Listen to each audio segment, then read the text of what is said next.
చలగాన్ దయాకర్కు మేము చెప్తున్నాం, చలగాన్ దయాకర్ అనేటైనా ఒక పనికిరాని ఒక చెత్త కాగితం, ఇష్టం వచ్చినట్టు మాట్లాడుతున్నాడు.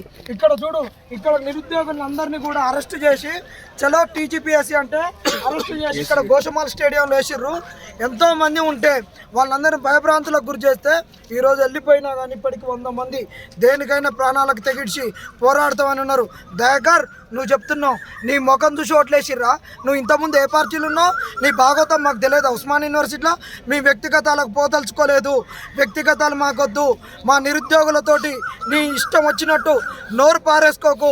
ఏంది దయాకర్, నువ్వేమన్నావు? ఆ రోజు మేము మహాధరణ చేసిన రోజు ఏంది, బీఆర్ఎస్ వాళ్ళు అడ్డకూలీలుగా మార్చిర్రు అన్నావు. ఓకే, అడ్డకూలీలుగా మార్చిర్రనే కదా నిన్ను ఇలా అడ్డం మీద ఎక్కడో అడ్డకూలీగా ఉన్నోని తీసుకొచ్చి అధికారం ఇచ్చింది మేమేగా. అడ్డకూలీలకు ఉన్న వాళ్ళకి అధికారం ఇచ్చినావు. అధికారం ఇస్తే ఇదేనా మీ మాటలు? నువ్వు 2 లక్షల ఉద్యోగాలు నింపుతున్నావు ఒక్క సంవత్సరంలో. ఎవరు చెప్పారు? ప్రియాంక గాంధీతో ఈతు డిక్లరేషన్లో చెప్పించినావు. నీ రేవంత్ అన్న చెప్పిండు 2 లక్షల ఉద్యోగాలు. 2 లక్షల ఉద్యోగాలు అయ్యి ఇంకొక 5 నెలలు అయితే నీకు ఇయర్ క్యాలెండర్ అయిపోతుంది. జాబ్ క్యాలెండర్ ఎందుకు? నీ 18,000 ఉద్యోగాలకా ఇవాళ నువ్వు జాబ్ క్యాలెండర్ ఇచ్చేది? 18,000 ఇస్తే 1,82,000 ఉద్యోగాలు ఎవరి జాబులో పోయినాయి. నువ్వు ఇలా గ్రూప్ 1 మేము అడగక ముందే ఎందుకు నీ నోటిఫికేషన్ ఇచ్చినావు? నీ కాంగ్రెస్ వాళ్ళకు అమ్ముకుంటుంది కాబట్టి ఇవాళ ఎస్సీ ఎస్టీ బీసీ, ఇవాళ నువ్వు బీసీవి కదా, నువ్వు దయాకర్ యాదవ్ కదా, నువ్వు దయాకర్ గౌడ్వా యాదవ్వా ఏంటిది నువ్వే చెప్పుకో. నువ్వు బీసీవా లేకుంటే రెడ్డివా లేకుంటే ఎస్సీవా? ఈరోజు ఎస్సీ ఎస్టీ బీసీలకు ఉన్న 55 జీవో పోతే ఒక సిగ్గు లజ్జ లేకుండా ఒక ఆయన వీడియో పెడతాడు. ఇప్పుడు మాకు 55 జీవోని తీసేసి ఇవాళ ఎస్సీ ఎస్టీ బీసీలో వాళ్ళు అయితే షార్ట్ ఫాల్ అవుతారో adequacy ratio ఉంటందుకు, adequacy significant number ఉంటందుకు కింది స్థాయి నుండి తీసుకుంటున్నావు. ఆ రోజు 55 జీవో ఉండగా మాకేమన్నారు? తక్కువ ఉన్నా తీసుకుంటున్నారు. ఇవాళ అది కొత్తనా? ఇలా ఏంది? ఇలా మెరిట్ ఎక్కడ దెబ్బతింటుంది? 55 ఉండడం వల్ల 1 మెరిట్ దెబ్బతింటుంది. అగ్రకులాల మెరిట్ దెబ్బతింటుందా? ఎస్సీ ఎస్టీల మెరిట్ దెబ్బతింటుందా? ఖబర్దార్, మీకు చెప్తున్నాం, కల్లిబల్లి కబుర్లు చెప్పొద్దు. బస్సు యాత్ర చేసినాం, నీకన్నా ఎక్కువ తిరిగినాం. కాంగ్రెస్ వాళ్ళ గురించి కాంగ్రెస్ గెలవాలని ఎవరు కాళ్ళు పడితే అలా కాళ్ళు పట్టుకొని ఇలా గెలిపించినాం. దమ్ముంటే నువ్వు ఈరోజు చర్చకు రా. 1:100 తీయడానికి నీకేం గొప్పైంది? ఎన్ని చట్టాలు కావాలి, ఎన్ని లూప్ హోల్స్ ఉన్నాయని అంటున్నావు కదా. ఎక్కడ కూడా లూప్ హోల్ లేదు. ఇవ్వకుంటే నువ్వు ఇరుకుతావు. ఖబర్దార్ చెప్తున్నావు, 1:100 ఇవ్వాల్సిందే. నువ్వు ఖచ్చితంగా 2 లక్షల ఉద్యోగాలు అన్నావు. మాకు 2 లక్షల ఉద్యోగాల గురించి ఇప్పుడు అడగట్లేదు. మా గ్రూప్ 2 గ్రూప్ 3లో పోస్టులు పెంచాలి, డిసెంబర్లో ఎగ్జామ్ పెట్టాలి, డిఎస్సి మెగా డిఎస్సి నీ రియాజే చెప్పిండు కదా.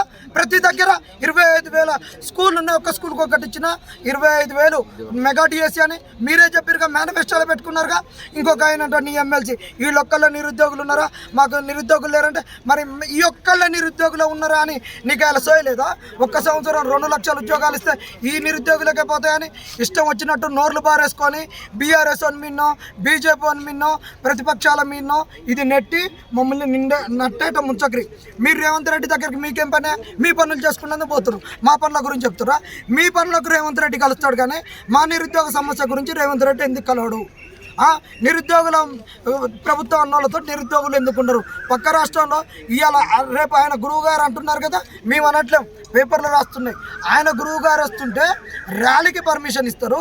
నీ ప్రభుత్వం కొరకు కష్టపడ్డ వాళ్ళకు నిరుద్యోగులకు రేవంత్ అన్న అపాయింట్మెంట్ ఇయ్యడా? ఎందుకు ఇయ్యడు చెప్పురి? ఖచ్చితంగా ఇది ఏంటంటే నువ్వు డైవర్షన్ స్కీమ్స్ పెట్టగ్రి. మీకు దమ్ముంటే వచ్చి మాతో చర్చించరి. నీకు దమ్ము ధైర్యం లేక గాంధీ హాస్పిటల్కి వచ్చి అడ్డతోరినట్టు పోయినావా? నీకు ధైర్యం ఉంటే మన నిరుద్యోగులతో చర్చించవచ్చు కదా. ఎవరితోటో ఒకరితోటి ఇలా పెట్టుకొని ఉస్మాన్ యూనివర్సిటీ లీడర్ను రారని ఓనికో. రాజకీయ నాయకులకు ఎందుకు సవాలు ఇసురుతున్నావు? నిరుద్యోగులకు సవాలు ఇసురు. నిరుద్యోగులు వస్తాం మేము, అసలైన నిరుద్యోగులు అందరూ వస్తారు. నీ గురించి కష్టపడ్డాలో మేము. ఆయనకో ఈయనకో నీ కంచం చుట్టూ తింటుండే పడ్డం ఎత్తుకులే దానికి ఆశపడేటువంటి గురించి కాదు. అచ్చమైన నిరుద్యోగుల గురించి యూనివర్సిటీలలో తిరుగు, అశోక్ నగర్ లైబ్రరీలకు రా, డిస్ట్రిక్ట్ లైబ్రరీలకు రా. ఇది కావాల్సింది. కానీ ఇష్టం వచ్చినట్టు మాట్లాడతాం, ఇది రాజకీయం చేస్తాం అంటే నువ్వు రాజకీయం చేస్తున్నావు, మేము రాజకీయం చేయట్లేదు. వచ్చినోనికి ఇక్కడ మాకు సంఘీభావం వచ్చినోనికి ఎవరిని కూడా మెడలో జెండాను ఉంచనీయలేదు, ఎవరిని రాజకీయం మాట్లాడనీయలేదు. అది మా నిబద్ధత. మీరు రాజకీయం మాట్లాడుతున్నారు ఎవరికో ఒకరికి.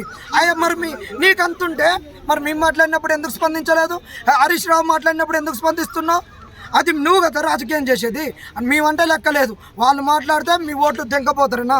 ఖచ్చితంగా ఖబర్దార్ చెప్తున్నాం. చలగాన్ దయాకర్ అందరు ప్రతిజ్ఞ చేరి ఇప్పుడు మేమనగా నిరుద్యోగులము వచ్చే స్థానిక సంస్థ ఎన్నికల్లో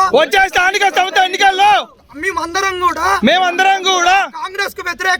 కాంగ్రెస్ కు వ్యతిరేకంగా పనిచేసి కాంగ్రెస్ ను ఓడిస్తామని ఇక్కడ మేము ప్రతిజ్ఞ చేస్తున్నాము.